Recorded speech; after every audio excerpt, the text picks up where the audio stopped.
Chapter 21.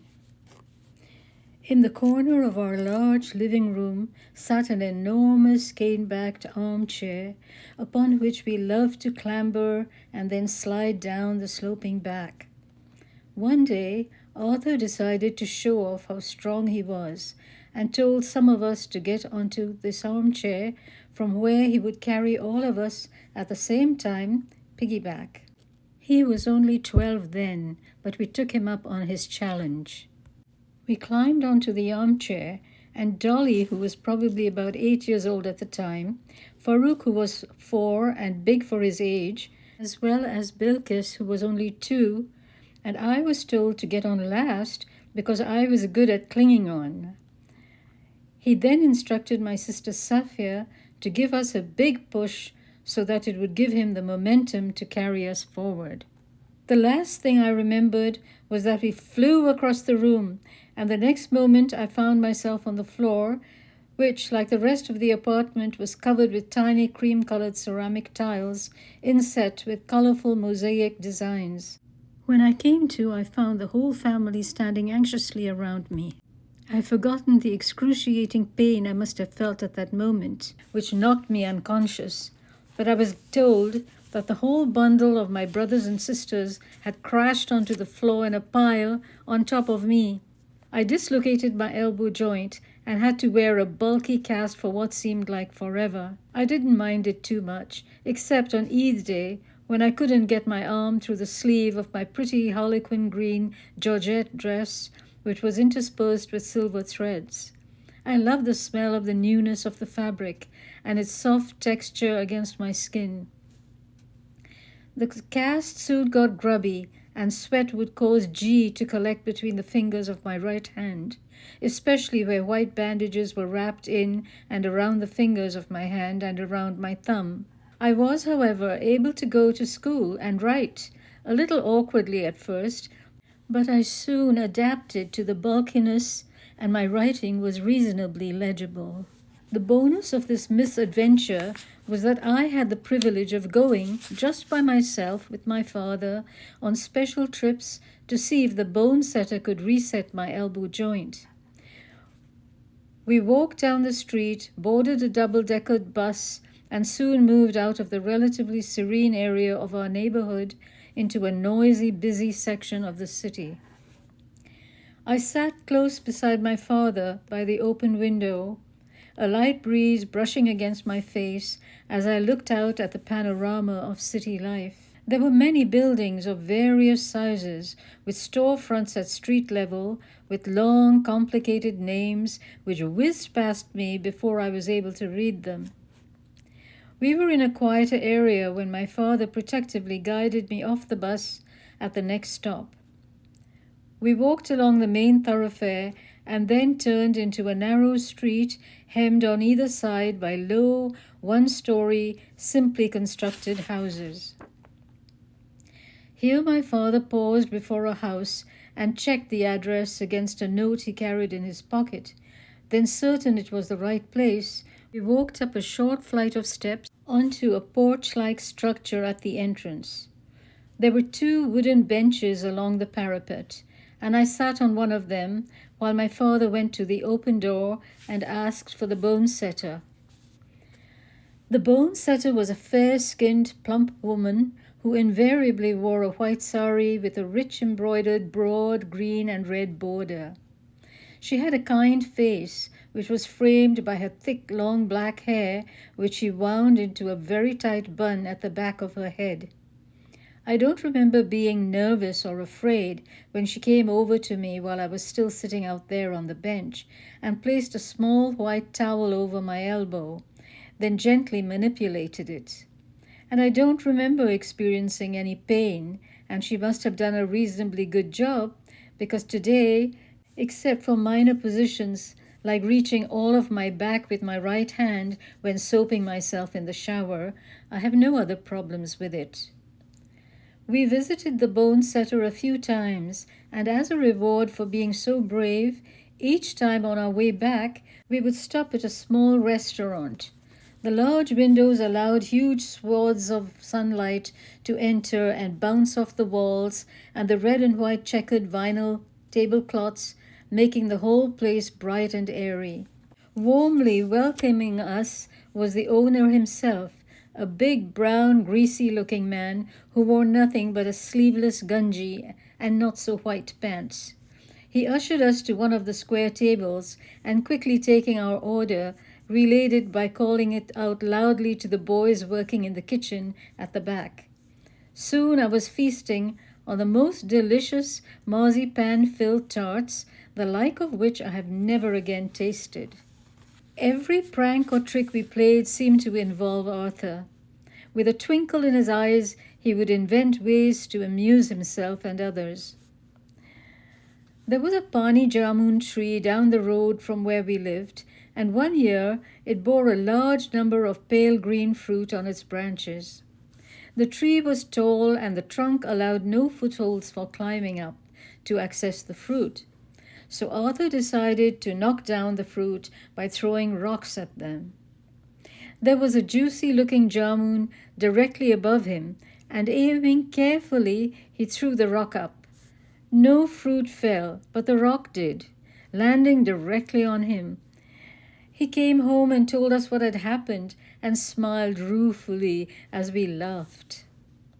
Bombay is where I have the earliest memories of my father, of sitting on his lap and looking at the starfish in the first book I tried to read.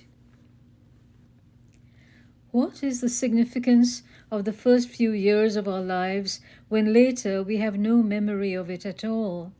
We know we were born because we are here and alive, but all we know is what we are told about that period of which we ourselves have no recall. In a sense, our lives to us appear to be meaningful going back to the point from which we can remember, and that we quite often do inaccurately and with memory bias. How much of the part we have no memory of slips into our subconscious and forms the basis upon which our later experiences build and helps create the final finished product of who we turn out to be. For the first time I went to a regular school, the Convent of Jesus and Mary in Baikala, suburb of Bombay. Baikala, a strange-sounding name, could have been the point from where early Muslims launched their seagoing vessels on their Hajj pilgrimage, for no other explanation seems to offer a valid reason for the name. The call of the pilgrims, repeated in unison as they left the shore, would have been Labaik Allahumma, Labaik Allahumma, meaning here I am at your service, O Allah, which could perhaps have been how this area got its name. The convent at Baikala had two sections. The girls in one section wore green uniforms, while those in the other wore blue uniforms. Those who wore the green outfits paid higher fees and came from more affluent families, and there seemed to be a class distinction of some sort. Most of those who wore the green uniforms were European and Anglo-Indians, and the gardens around the school they attended were beautifully landscaped and maintained.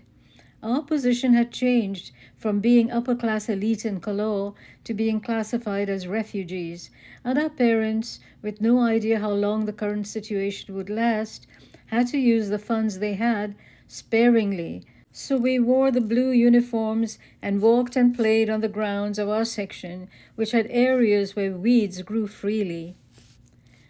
I attended kindergarten, and my best friends were Merlin and Ivan, both Indian Christians. Merlin was a girl, and I didn't think it an odd name for a girl, as I think now, because I had never heard the name before and was not familiar with the King Arthurian legend at the time. I remember bringing an omelette wrapped in a roti for lunch from home, while Merlin, who lived not more than a couple of blocks from the school, went home during the lunch break. During one lunch break, I went with Merlin to her flat and wondered why her mother fed her curry and rice with a spoon, even though she was quite as grown up as I was, while my mother never fed any of us in that manner, except when we were babies. My immune system may have been compromised. either as a result of the amoebic dysentery I'd had in Calcutta or the change of environment, but I tended to fall ill quite frequently. One morning, I stood in assembly with all of the 3 kindergarten classes. We stood in a circle in a large hall facing the teacher, who took up her position in the middle. Suddenly, a loose motion expelled itself out of my bowels and spilled down my legs and around my stockings and shoes. The astonished teacher beckoned the cleaning lady, and midst giggling children, I was ushered out of the hall. I was quickly taken to the washroom and cleaned up by the lady, who was obviously not very pleased with me.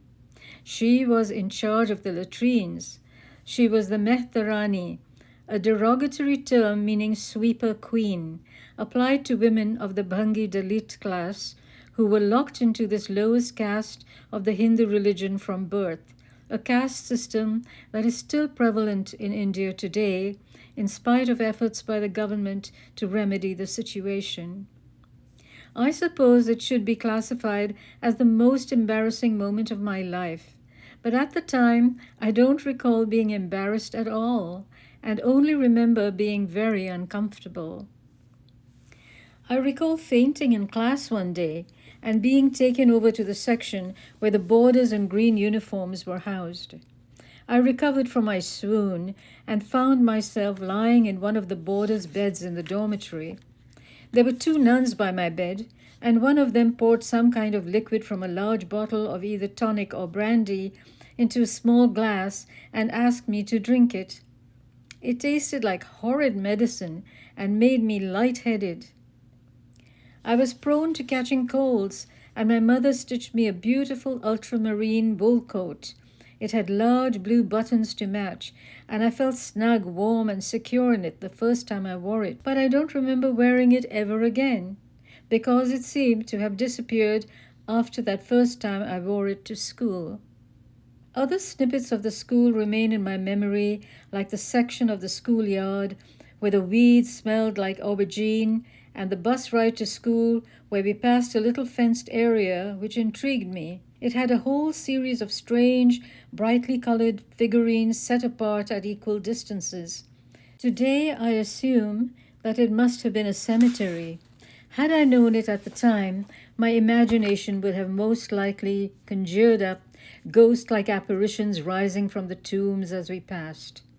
My sister Safia, 4 years older than myself, was very much an extrovert, and her cheerfulness and generosity of spirit made it easy to love her, so that she quickly made a lot of friends wherever she went.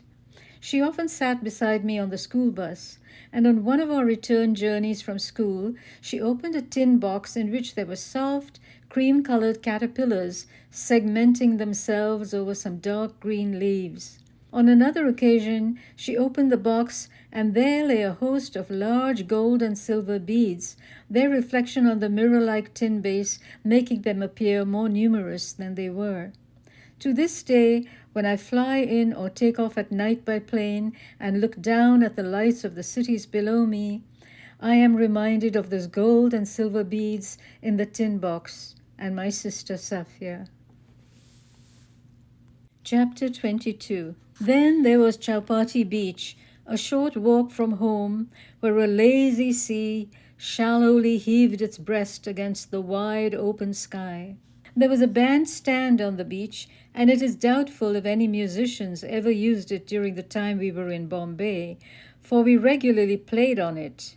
Just across from the beach was the Bombay Garage, which had a water fountain providing us with cool water to quench our thirst, and sometimes, thirsty or not, I would press down on the push button just to see the crystal clear water bubble up and spout.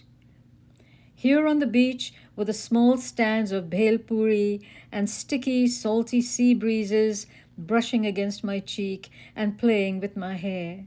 Here, too, the feel of sand under my bare feet and over my toes, and the little holes in the sand I would dig just to see the sea seep into it and mysteriously fill it up. A few broken pieces of soda bottles, their sharp edges smoothly rounded by sand and wave.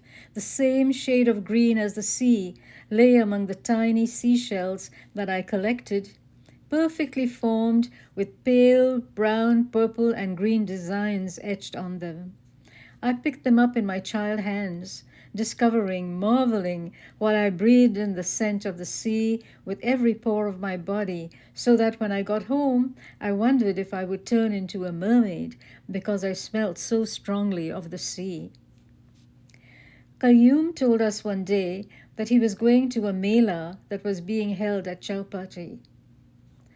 I later learned that the mela that Qayyum spoke of was the Ganesh Chaturthi, the Hindu festival celebrated on the rebirth of the Lord Ganesha, the son of the Hindu goddess Parvati. Ganesha had been decapitated by Parvati's husband, Shiva, and the repentant Shiva then brought Ganesha back to life by replacing the son's head with that of an elephant. I later found that there is a rather complicated spiritual philosophy behind this story, as explained by Hindu gurus, of which I am sure Qayyum was oblivious, and which we ourselves would in any case have been incapable of grasping. The festival, which lasts for several days, is still held in Chowpatty every year on the beach and is celebrated sometimes between the middle of August and the middle of September on the 4th day of the waxing moon.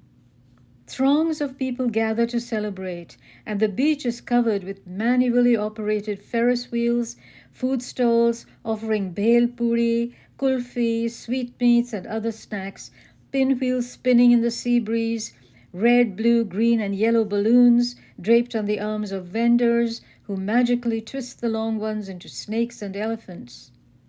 Qayyum's favorite was the puppet show, which was set up and expertly manipulated to amuse and entertain adults and children alike. I don't think I ever attended the Mela, but Qayyum, with his gift for storytelling, gave us such a vivid description of it that it made me feel I had actually been there. One day we heard a commotion on the street, and running to the balcony we saw a large procession of people repeatedly shouting out, "Ganpati Baba Moira." At the head of the procession and hoisted up above the shoulders of some men was a large effigy of a pot-bellied male figure with the head of an elephant wearing a small crown. The trunk of the body was bright pink, and the rest of it was brightly colored with gold, yellow, red, and blue paint. The figurine sat cross-legged with 4 arms extended in a gesture of giving, each hand holding an object of some kind, which I didn't recognize. The crowd moved along, charred by the momentum of the chorus of their voices that grew louder as they approached our building, and then gradually faded as they proceeded toward Chowpatty Beach, where, according to custom, they immersed the effigy in the sea.